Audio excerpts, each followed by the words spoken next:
I'd like to take a moment to elaborate on great-grandfather Bernhard Glockner. As we know, he married into the Beck family, and his sister-in-law, Anna Zimmerer, evidently they were all close and kept contact, and I have a letter that a Bob Zimmerer, Zimmerer,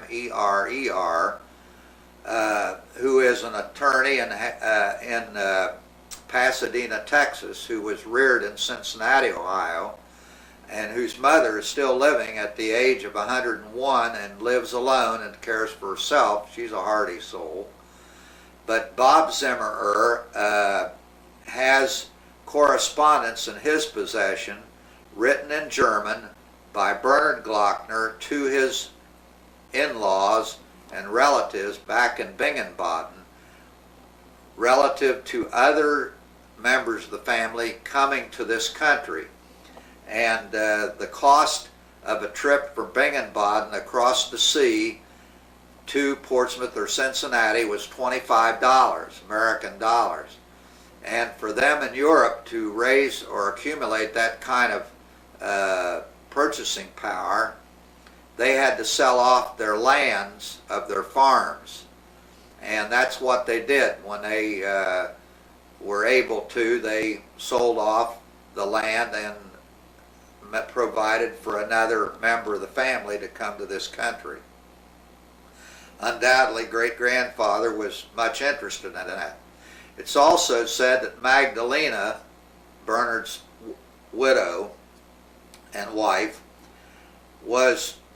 always had 2 or 3, besides her 7 children, in her home who had come over from the old country, and they put them up and cared for them and provided and fed them until they were able to find employment and learn the English language and care for themselves.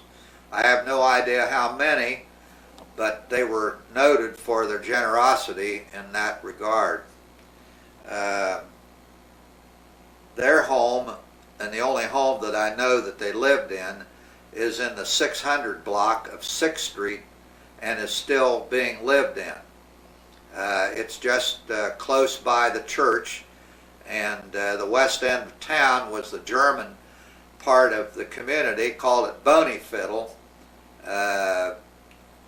There's a lot of interpretation of why they called the area Bonyfiddle, but it was a fact that, as I've been told, that they had small gardens in their backyards, and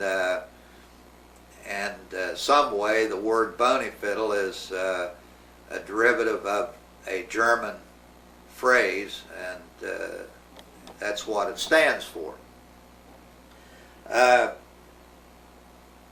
I'd like to shift a minute to back to each one of the children of Magdalena and Bernhard Glockner. They undoubtedly were good, strong Catholic people. They were very devoted to their church and were generous in its support. The St. Mary's Church that was referred to in the article that I read to you, that was down on Market Street, was built in 1870. And of course it's our parish church today. And it was built for $3,000. And there wasn't a steeple put on that church until the